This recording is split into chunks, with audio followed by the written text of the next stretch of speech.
Bismillahirrahmanirrahim. Assalamualaikum warahmatullahi wabarakatuh.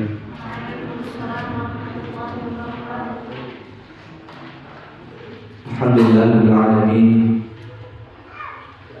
Wassalatu wassalamu ala rasulil amin wa ala alihi wa ashabihi wa man tabi'ahum bi ihsanin ila yaumiddin. Amma ba'du. Para jamaah masyarakat muslim rahimakumullah, pertama-tama mari kita panjatkan puji dan syukur kepada Allah Subhanahu wa taala atas segala nikmat yang Allah berikan kepada kita semua. Dari nikmat yang mungkin terlihat kecil dari nikmat-nikmat dunia, seperti misalkan sehat, waktu luang, padahal pada hakikatnya ini bukanlah nikmat yang kecil, ini adalah nikmat yang besar. Akan tapi manusia seringkali melihat atau menganggap nikmat ini adalah nikmat yang kecil. Karena yang Nabi SAW bersabda, nikmatani maghbunun fihi ma katsirun minan nas as-sihhatu wal marad. Ada dua nikmat yang mana manusia lalai terhadap nikmat tersebut. Artinya dia bisa jadi tidak menganggap itu nikmat, atau bisa jadi dia tidak memanfaatkan nikmat tersebut. Yaitu yang pertama as-sihah, yaitu sehat.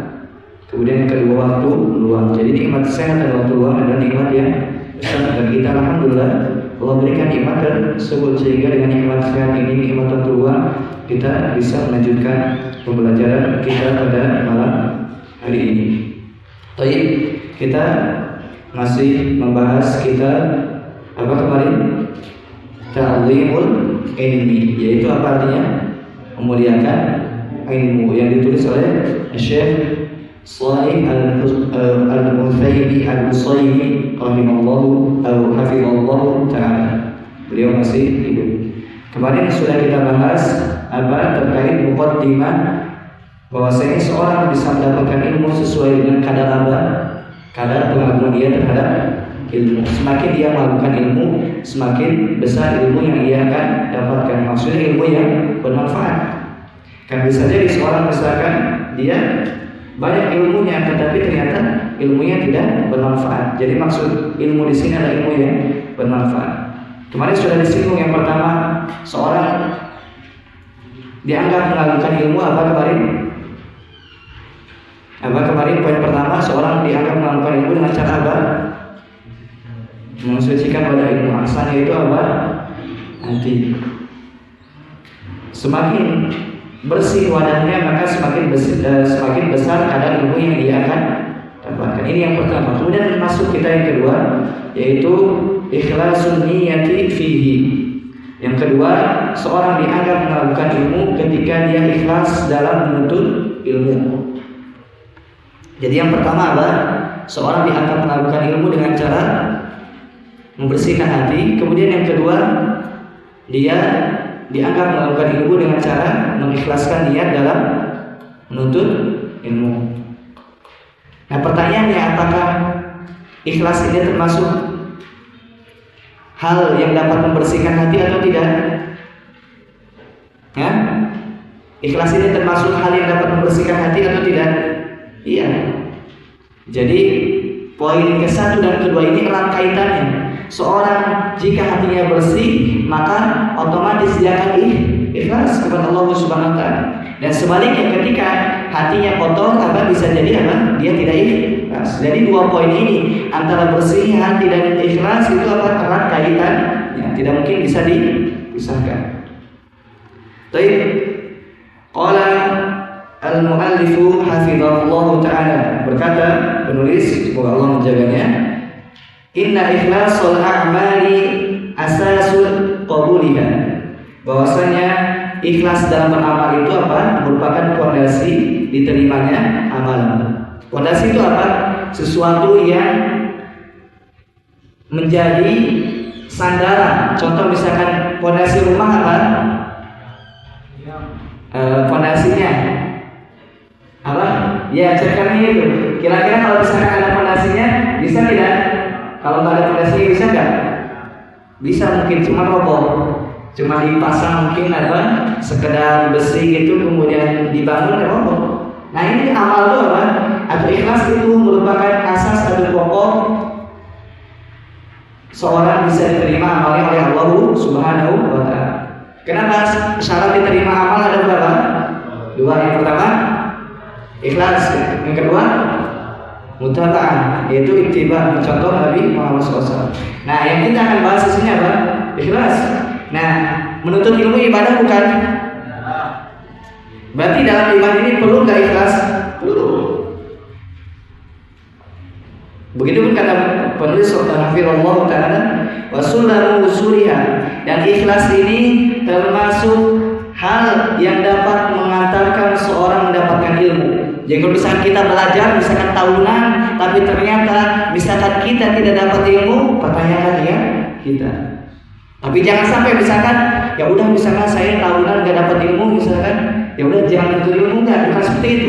Tapi ketika misalkan tahunan kita menuntut ilmu, kemudian ada sedikit kekurangan dalam keikhlasan kita, caranya apa? Jangan berhenti menuntut ilmu, tapi perbaiki. Bisa dipahami? Perbaiki kemudian apa? Terus menuntut, karena bisa jadi setan membisikkan kamu ini apa? Tidak ikhlas. Daripada kamu apa? Capek-capek misalkan menuntut ilmu tidak ikhlas, ya udah berhenti saja misalkan. Benar atau salah? Salah. Yang benar apa? Terus menuntut ilmu dan ikhlaskan karena Allah Subhanahu wa Ta'ala. Baik. Kemudian penulis Hafizahullah Ta'ala membawakan dalil. Ini kita dalam belajar itu seperti itu. Ada permasalahan bawakan dalil, permasalahan bawakan dalil. Karena apa? Karena ini belajar agama atau bukan? Belajar agama harus ada dalil tidak? Terus. Jangankan masalah agama, masalah dunia saja misalkan harus ada misalkan dokter harus punya ilmunya tidak? Harus dibangun di atas apa? Ilmu. Misalkan seorang dokter mau praktek, misalkan mau bedah, tiba-tiba misalkan bedah atau sudah ada ilmunya? Sudah ada ilmunya. Nah, ilmu agama ini apa? Bangunannya atau fondasinya adalah dalil. Oleh karena apa? Setelah beliau mengatakan bahwa ikhlas termasuk dari fondasi amal, hal yang dapat mengantarkan kepada kebahagiaan atau dapat mengantarkan kepada ilmu yang bermanfaat, beliau membawakan dalil, yaitu firman Allah Subhanahu wa Ta'ala, "Wa ma umiru illa liya'budullaha mukhlishina lahu-d-din hunafa." Surat apa ini? Bayyinah. Kata Allah SWT, artinya tidaklah mereka itu diperintahkan kecuali apa?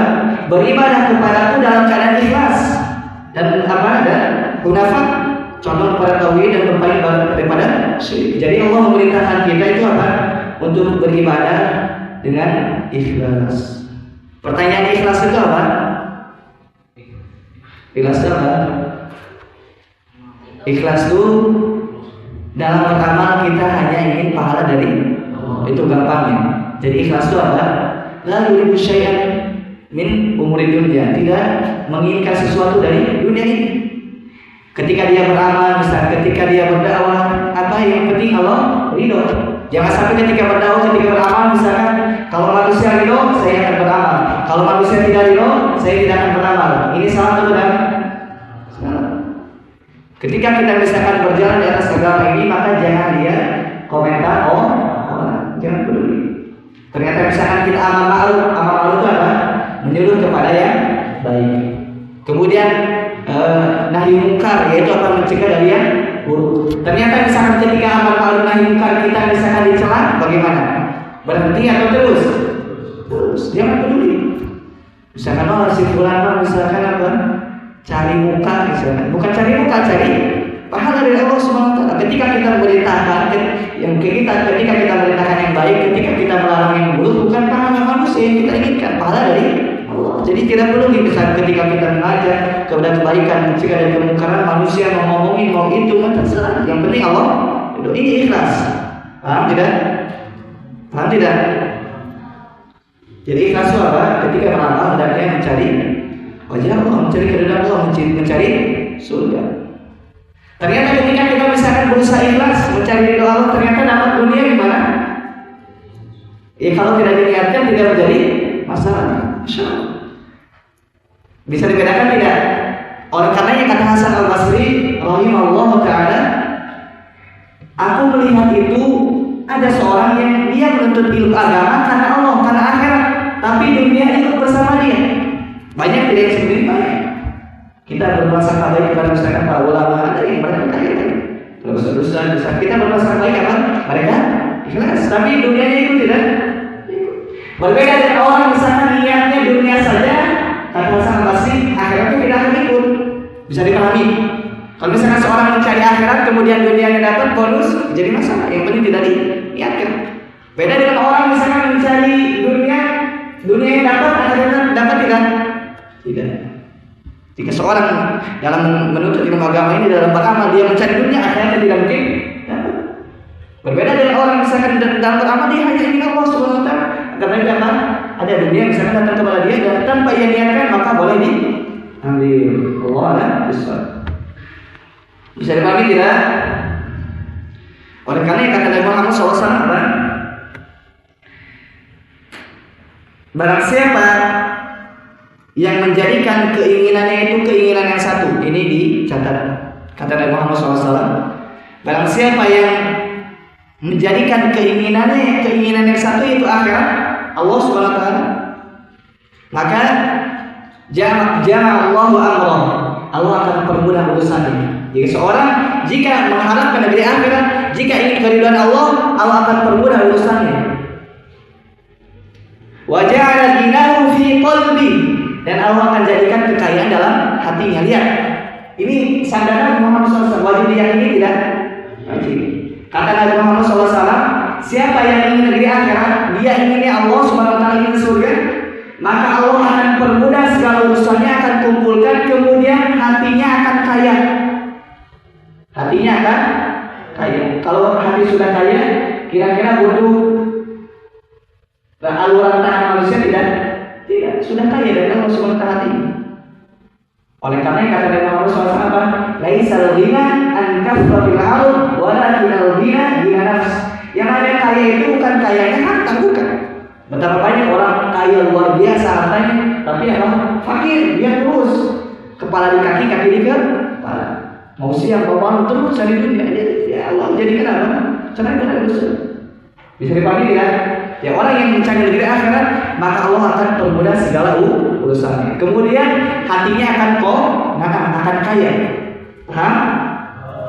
Kemudian wa atat dunya wa hiya radhimah. Kemudian dunia akan datang kepada dia dalam keadaan hina. Dia keutamaannya 3. Siapa yang ingin negeri akhirat? Pertama, Allah permudah segala urusannya. Yang kedua apa tadi? Allah jadikan kaya dia hatinya. Kemudian yang ketiga apa? Dunia datang kepada dia dalam keadaan hina. Subhanallah. Bisa dipahami? Ini yang pertama. Kemudian yang kedua, ada jenis orang yang hambahu dunia. Dia inginnya itu dunia, pikiran dunia. Dunia itu banyak. Perempuan, harta, tahta, kedudukan dunia. Nah kata Nabi Muhammad SAW, siapa yang inginnya dunia, farraqallahu amrah, Allah cerai beraikan urusannya. Jadi cerai berai urusannya. Ini masalah belum beres muncul lagi. Masalah B belum beres, C muncul lagi. C belum beres, D munculin terus sampai akhirnya pusing dia. Bisa jadi stres dia. Bisa jadi Allah mengadab seseorang atau orang kaya dengan hartanya, sehingga dengan harta tersebut dia lupa ibadah kepada Allah Subhanahu wa taala. Ini apa? Bentuk adab Allah dengan hartanya. Atau bisa jadi Allah adab dia dengan istrinya, dengan anaknya, sehingga dengan istrinya dia stres. Istrinya misalkan tidak soleh, anaknya tidak soleh, stres dia. Disebabkan apa? Dia menginginkan dunia, keinginan dunia. Bisa dipahami? Berbeda. Kemudian yang pertama, kemudian yang kedua, waja'alahu faqrahu baina ainaihi wa qala. Allah jadikan kefakiran di antara kedua matanya. Allah jadikan kefakiran di kedua matanya. Jadi apa dia meskipun kaya raya, meskipun miliarder atau bilioner, atau dia seolah-olah tidak cukup. Terus ingin lagi. Bereskan ini hartanya, misalkan pengen lagi terus. Kenapa? Karena dia menjadikan keinginannya adalah dunia. Kemudian yang ketiga, kata Nabi Muhammad SAW, walam ya'tihi minad dunya illa ma kutiba lahu. Tidak datang kepada dia dunia kecuali yang ditakdirkan saja sudah. Jadi 3. Yang pertama tadi, orang yang ingin dunia itu Pertama, Allah menceraikan urusan. Yang kedua, Allah jadikan kefakiran di dua mata. Yang ketiga,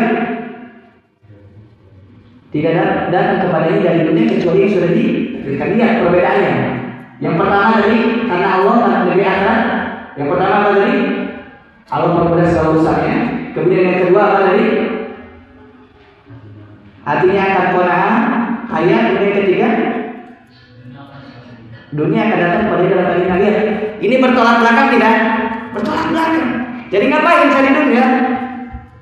Bukan berarti udah nggak usah saya di masjid saya ngaji misalnya, enggak, itu maksudnya. Paham tidak?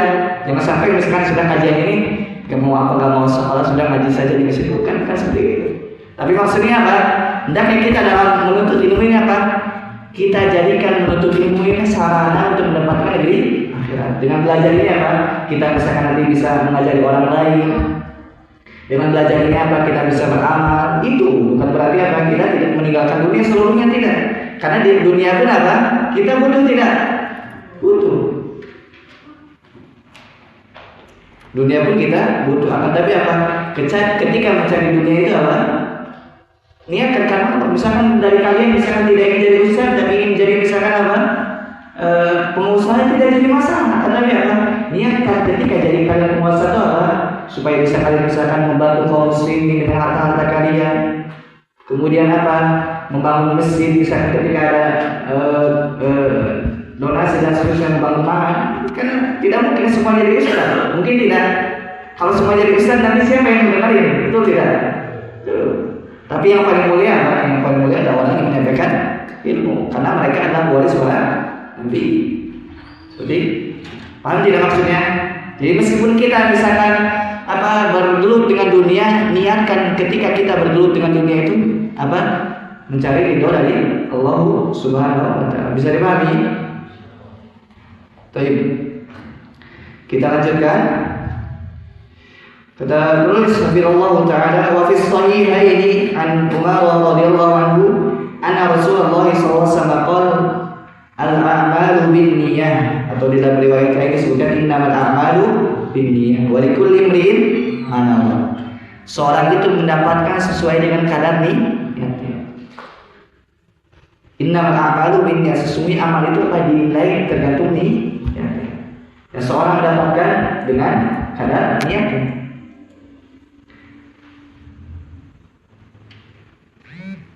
Ini hadis yang masyhur, ada di Arba'in Nawawi juga, nomor pertama.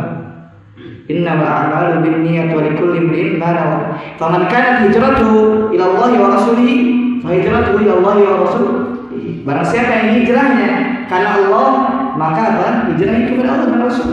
Akan tapi faman kanat hijratuhu lid dunya yusibuha aw imra'atin yankihuha fa hijratuhu ila ma hajara. Akan tapi yang hijrahnya itu karena dunia, karena perempuan, dia mendapatkan sesuai yang dia inginkan. Seperti itu. Jadi seorang itu apa? Mendapatkan sesuai dengan kadar niat yang dia niatkan di dalam hatinya. Maka hendaknya Allah perhatikan masalah niat ini. Baik, selanjutnya wa ma sabaqa man sabaqa wa la wasala man wasala min as-salaf as-salihin illa bil ikhlasi lillahi rabbil alamin. Tidaklah mereka itu para salafus saleh mendahului kita dari kebaikan, karena salafus saleh itu adalah orang yang paling banyak kebaikannya. Jadi mereka itu tidaklah mereka mendahului kita dari kebaikannya, tidaklah mereka mendapatkan derajat yang tinggi, mereka mendapat derajat yang tinggi tidak. Sampai nama mereka harum sampai saat ini. Nama mereka dikenal. Apa ini? Insya Allah bentuk apa pemulihan dari Allah SWT. Allah menaikkan atau meninggikan derajat mereka. Ya fa'illahu ladina amanu minkum wal ladina utul ilma darajat. Allah SWT mengangkat orang-orang yang beriman dan orang-orang yang berilmu beberapa derajat. Kian. Perhatikan. Coba ulangi apa ayatnya. Ya fa'illahu ladina amanu minkum wal ladina utul. Allah mengangkat derajat orang iman dan melebihkan orang-orang yang berilmu beberapa derajat. Jadi orang berilmu itu adalah tinggi derajat. Tinggi tidak derajat yang berilmu? Kenapa? Kata Ibnu Uyainah rahimahullah taala seorang tabi'in, orang yang paling mulia itu orang yang menjadi pelantara antara Allah dengan hamba-Nya. Ulangi, perlu dicatat ini. Orang yang paling mulia adalah orang yang menjadi pelantara antara Allah dengan hamba-Nya. Siapa itu? Yang pertama para nabi. Kenapa para nabi itu adalah pelantara Allah dengan hamba-Nya? Itu akan menjelaskan hukum Allah. Kemudian yang kedua para ulama. Dan kita perlu jadi ulama, bukan ulama dari urusan mengikuti jejak para ulama. Paham tidak? Coba ulangi. Siapa manusia yang paling mulia? Para nabi kan? Para ulama. Kenapa? Karena mereka menjadi perantara antara Allah dengan hamba.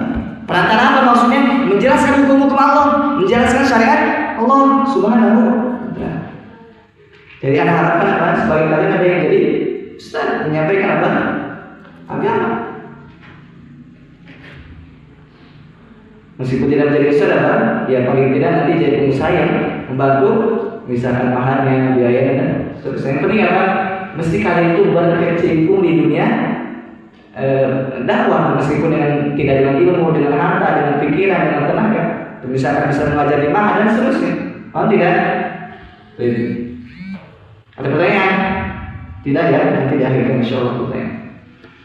Ana ulangi, tidaklah orang-orang salafus saleh itu akan mendahului kita dari kebaikan. Tidaklah para salafus saleh itu akan sampai kepada derajat yang tinggi kecuali disebabkan ikhlas karena Allah Subhanahu wa ta'ala. Jadi kunci derajat seorang bisa mendapatkan derajat yang tinggi, kunci seorang bisa mendapatkan derajat yang tinggi adalah dengan ikhlas kepada Allah Subhanahu wa ta'ala. Karena ada kata-kata yang indah yang patut kita hafal, ditulis kemudian kita hafal. Kata sebagian ulama, mereka mengatakan tidak ada suatu hal yang lebih mulia daripada, atau anak ulangi,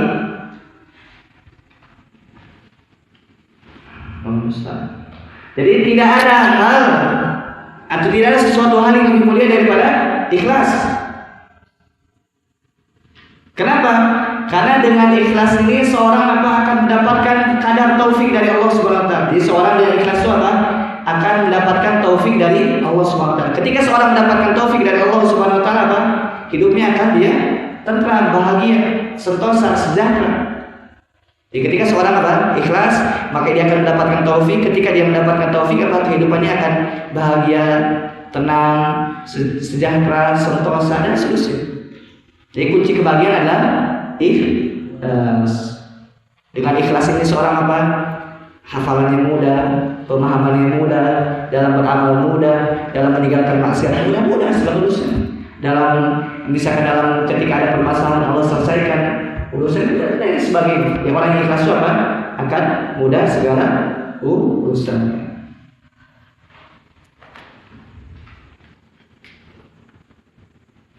Kemudian penulis Hafizahullah Ta'ala mengatakan qala Abu Bakrin Al-Marudhi rahimahullah ta'ala. Berkata Abu Bakar Al-Marudhi rahimahullah ta'ala, sami'tu rajulan yaqulu li Abi Abdillah ya'ni Ahmad bin Hanbal wa dzakara lahu as-sidqa wal ikhlas fa qala Abu Abdillah bi hadza irtafa'a al-qawm. Di samping Imam Ahmad, para sahabat itu berbicara tentang ikhlas dan kejujuran. Jadi Imam Ahmad bisa para sahabat itu berbicara tentang keikhlasan dan kejujuran, tekad yang kuat, azimah. Kata Imam Ahmad bihadzal tafa'al qaum. Dengan inilah suatu kaum tinggi derajatnya. Jadi seorang jika ingin tinggi derajatnya, yang pertama ikhlas, kemudian kedua jujur. Jujur apa? Jujur dalam ucapan, jujur dalam perbuatan. Jujur dalam perbuatan apa? Dia sesuai yang ada di dalam hati sesuai dengan tingkah laku. Jangan sampai seorang munafik. Munafik itu di dalamnya itu berupa kebencian, yang ditampakkan adalah kebaikan. Orang yang jujur itu antara yang di dalam batin dengan yang nampak itu sama. Jadi jujur apa? Jujur dalam ucapan, jujur dalam perbuatan, kemudian jujur dalam keinginan. Ketika misalkan kita ingin sesuatu, misalkan dalam belajar ini, misalkan kita ingin mendapatkan ilmu, jujur kepada Allah SWT, pasti Allah akan wujudkan. Dengan apa jujurnya? Dengan azimah, tekad kuat. Seperti itu. Kenapa? Ketika misalkan kita jujur pengen belajar agama, misalkan atau pengen ilmu lainnya, kan? Pasti Allah akan beri kemudahan kepada kita. Ketika kita jujur, benar ingin pengen ilmu baik ilmu yang bermanfaat, baik ilmu dunia misalkan atau ilmu yang lebih mulia ilmu agama, Allah akan berikan pasti itu. Kenapa? Kata Nabi Muhammad SAW, intasdukillah yasduka. Jika engkau jujur kepada Allah, Allah akan wujudkan keinginanmu. Jika engkau ingin misalkan apa? Menjadi seorang yang paham agama, Allah akan berikan itu. Paham tidak? Intasdukillah yasduka. Jika engkau jujur kepada Allah, ingin sesuatu hal, Allah pasti wujudkan. Asalnya apa? Jujur, tekadnya benar gitu. Paham tidak? Karena sebab turunnya hadis itu apa? Ada seorang yang sahabat mulia, dia masuk Islam, kemudian kaum muslimin menang ketika perang, kemudian dapat apa? Ghanimah itu apa? Harta rampasan perang. Nah, seorang sahabat tersebut dapat dikasih oleh Rasulullah SAW. Paham tidak? Jadi ada perperangan, kemudian ada sahabat yang masuk Islam, kemudian dalam peperangan tersebut kaum muslimin menang, kemudian ketika menang kan ada harta nih. Paham tidak? Kemudian dibagikan, kata orang tersebut, ya Rasulullah, saya tidak ingin harta ini. Saya tidak ingin harta ini. Yang saya inginkan apa? Mati di sini kena panah. Ternyata betul orang tersebut mati di sini dan kena panah. Kata Nabi SAW apa? Sadaqallah, dia benar kepada Allah, jujur kepada Allah.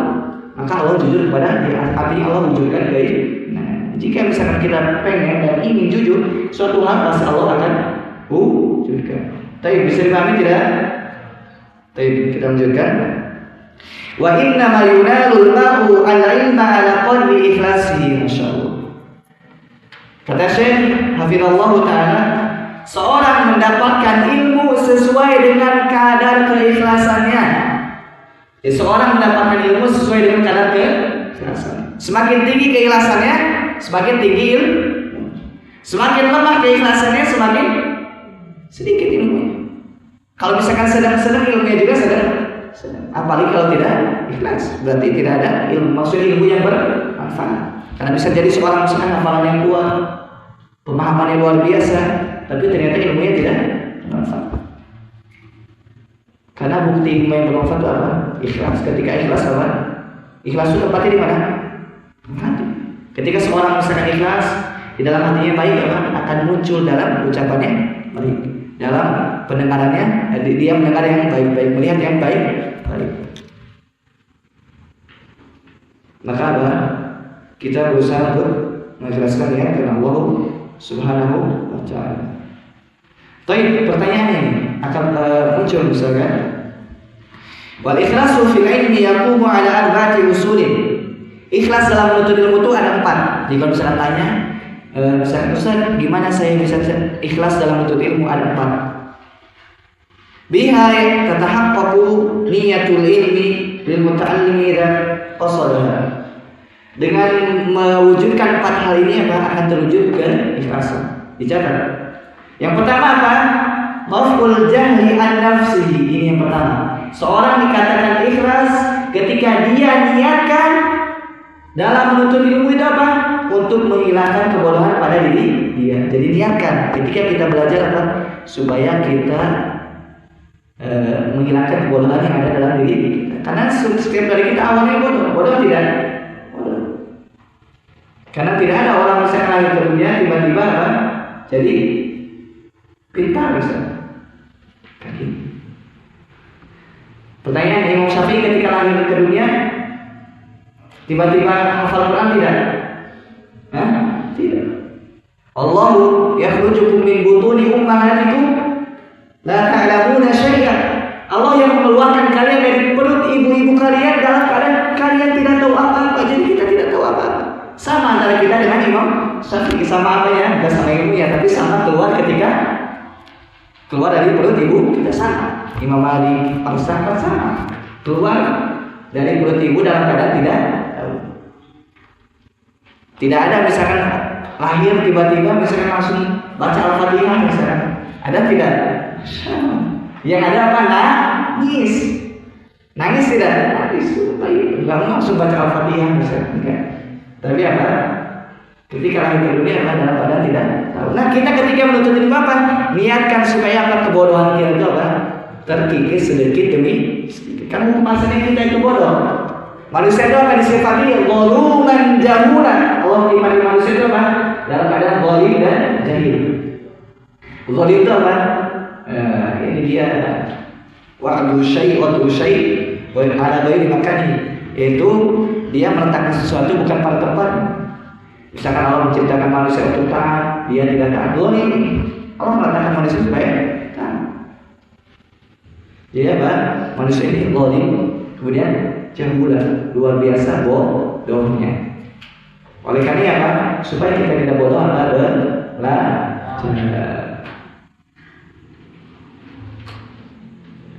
dengan cara apa? Bitarifiha ma'alaiha minal ubudiyah. Dengan cara apa? Dia mengetahui apa-apa kewajiban yang Allah wajibkan dari peribadatan. Karena Allah mewajibkan kita ibadah tidak? Jika kalau kita tidak belajar bisa tahu tidak kewajiban? Baru bisa terus secara umum saja. Oleh karena apa? Hendaknya ketika kita belajar, niatkan untuk menghilangkan kebodohan pada diri kita. Ini yang pertama. Kemudian yang kedua, wasani waful jahli anil khalqi. Yang kedua, seorang dikatakan ikhlas ketika dia niatkan dalam belajar untuk menghilangkan kebodohan pada orang lain. Ini yang kedua. Yang pertama, dia niatkan untuk menghilangkan kebodohan pada diri dia. Yang kedua, untuk menghilangkan kebodohan pada orang lain. Seandainya misalnya kita perhatikan keadaan kaum muslimin, kebanyakan mereka tahu tentang agama atau tidak? Tidak. Kasihan. Ada misalkan yang wudunya masih apa? Ini 3 kali misalnya. Gini. Itu tidak sesuai sunnah. Harusnya apa? Sekali ambil air kemudian belakang depan lagi putarkan telinga harusnya. Tapi banyak tidak yang gini-gini. Kenapa mereka belum tahu? Kasihan. Tugas kita apa? Ketika tidak mengetahui ajarkan mereka. Kenapa? Karena mereka bisa jadi belum tahu. Jadi kita juga nggak boleh misalkan langsung menjadi. Misalkan kamu ini tidak tahu, misalkan tidak tahu, ya maksudnya apa? Kita berikan uzur bisa jadi mereka belum tahu. Kita kasih tahu mereka. Apalagi misalkan masih banyak tidak yang belum pakai hijab. Masih banyak tidak yang bermuamalah ribawi yang di bank konvensional. Utang piutang kemudian berbunga. Ini dosa tidak? Banyak tidak kaum muslimin seperti ini. Apa? Hendaknya kita niatkan apa supaya ketika kita belajar kita amalkan kemudian kita dapatkan apa kasihan mereka itu. Karena bukankah termasuk kebaikan ketika seorang mengajarkan orang yang belum tahu. Contoh misalnya ini, seorang punya uang, kemudian dia kasih orang lain, ini kebaikan tidak? Begitu ilmu lebih besar lagi. Ketika seorang misalkan dia tahu, kemudian ajarkan orang lain, ini kebaikan tidak? Bahkan kebaikannya bisa sampai akhirat. Kalau uang misalkan kebaikannya dia belikan sesuatu kemudian habis. Kalau akhirat, kalau dunia akan terus sampai akhirat. Jadi yang kedua adalah ketika kita belajar niatkan untuk menghilangkan kebodohan pada orang lain. Nah, ketika seorang dalam menuntut ilmu ini dia niatkan untuk menghilangkan kebodohan pada diri dia, kemudian yang kedua menghilangkan kebodohan pada orang lain, maka dia telah mewujudkan bahkan kata Imam Ahmad rahimahullah ta'ala. Siapa Imam Ahmad? Itu salah satu imam dari 4 imam. Kata beliau, al-ilmu la ya'diluhu syai'an. Ilmu itu tidak ada yang menandingi. Yani keutamaan ilmu itu semuanya ini paling tingginya. Jadi di antara amalan yang paling sunnah setelah yang wajib adalah menuntut ilmu. Jika Imam Ahmad, al-ilmu la ya'diluhu syai', ilmu itu tidak ada tandingan sama sekali. Idza sahhat niyatuhu, ini syaratnya. Jika dia benar niatnya. Jadi ilmu itu bisa mengangkat derajat seseorang dengan cara dia benar niatnya. Kata para sahabat Imam Ahmad, Apa yang dimaksud dengan niat yang benar itu? Yaitu raf'ul jahri an nafsihi wa an ghairihi. Dia niatkan ketika belajar untuk menghilangkan kebodohan pada diri dia dan diri orang lain. Ini sudah apa? Sudah benar niatnya. Kita niatkan ketika belajar di sini apa? Supaya kita tidak bodoh. Kedua, kita sampaikan kepada orang lain. Balighu anni walau ayat, sampaikan dariku meskipun satu ayat saja, tapi ayatnya yang benar, maksudnya pemahamannya benar, bukan pemahaman dari kita misalkan mendengar dari ustaz dengan pemahaman misalkan yang benar kemudian kita sampaikan. Karena yang menyampaikan ilmu itu tidak mesti duduk seperti ini atau naik di mimbar-mimbar dan khutbah Jumat, tidak seperti itu. Akan tapi misalkan ngobrol sama teman atau misalkan teman yang salah kemudian kita sampaikan ilmu, ini termasuk apa? Balighu anni walau ayat. Sampaikan dariku meskipun satu ayat. Paham tidak? Jadi yang namanya menyampaikan ilmu itu bukan seperti duduk kajian atau misalkan khutbah, tidak. Karena apa? Ketika ada yang salah kita tegur, sampaikan lagi, itu juga termasuk apa? Balighu anni walau. Bisa pahami? Bisa pahami tidak? Baik. Asal itu ini yang ketiga. Seorang dikatakan ikhlas dalam menuntut ilmu kan 4 ya, baru 2 kan? Itu tidak. Yang ketiga ihya'ul ilmi wa hifdhuhu minadh-dhiya, yaitu dia niatkan dalam belajarnya untuk menghidupkan ilmu dan menjaga dari disia-siakan. Karena ilmu itu apa? Kalau tidak dipelajari, hilang tidak? Hilang. Ilmu itu jika tidak dipelajari akan hilang. Betapa banyak misalkan ketika seorang di suatu kampung tidak ada yang belajar, apa? Ujung-ujungnya kemaksiatan atau kebid'ahan atau dan lain sebagainya, kerusakan. Jika di suatu kampung tidak ada yang belajar agama, maka apa? Kerusakan yang akan ada pada kampung tersebut. Bahkan Nabi SAW mengatakan apa?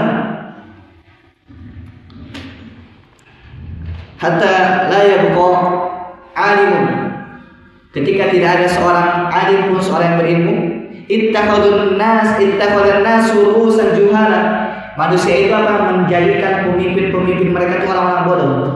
Jadi ketika tidak ada para ulama, manusia itu apa? Mengangkat. Karena fitrah manusia apa? Pasti ada yang memimpinnya. Nah, manusia itu apa? Yang bodoh itu mengangkat orang yang bodoh. Karena di antara orang yang bodoh pasti yang memimpinnya orang bodoh. Fasuilu fa'aftau bi ghairil ilm. Kemudian orang yang bodoh tadi diangkat jadi pemimpin, kemudian ditanya masalah agama, dia berfatwa, fadallu wa adallu, dia sesat dan menyesatkan. Ini apa? Yang ketiga, disebabkan apa? Disebabkan tidak ada ilmu. Dengan belajar apa kita menghidupkan ilmu? Oleh karena semangat dalam belajar. Kemudian yang terakhir sebelum ada Ar-Rabi' yang keempat, al-amalu bil ilmi, ini penting, yaitu niatkan ketika belajar untuk diamalkan. Ketika kita belajar, niatkan untuk diamalkan, bukan hanya sekedar pengetahuan saja. Oh benar, tapi tidak dilakukan. Oh salah, tapi dilanggar. Ini salah apa benar? Jadi niatkan ketika kita belajar apa? Untuk diamalkan. Ketika mendengar ayat misalkan qulil mu'minina yaghuddu min absarihim wa yahfadzu furujahum, katakan kepada orang yang beriman, tundukkan pandangan kalian. Maka apa? Ketika mendengar ayat ini amalkan. Dengan cara apa? Ketika melihat perempuan ditundukkan. Paham tidak? Kemudian ketika tahu misalkan musik haram, maka tinggalkan. Karena ilmu ini untuk diamalkan. Paham tidak? Kemudian misalnya ketika tahu mencela itu haram, menggibah itu haram, maka tinggalkan gibah. Karena percuma kita misalkan belajar tapi ternyata tidak ada perubahan. Percuma. Bukan berarti apa? Ya udah saya nggak mau belajar, enggak. Tapi terus belajar dan luruskan niat dan berdoa kepada Allah supaya Allah memberikan keikhlasan, memberi kemudahan untuk mengamalkan ilmu yang telah kita tahu. Allah alam bisawab. Mungkin dilanjutkan ada kalau ada pertanyaan kita lanjutkan terus. Allah alam bisawab. Wassallallahu Nabi Muhammad Wa akhiru da'wana alhamdulillahi alamin.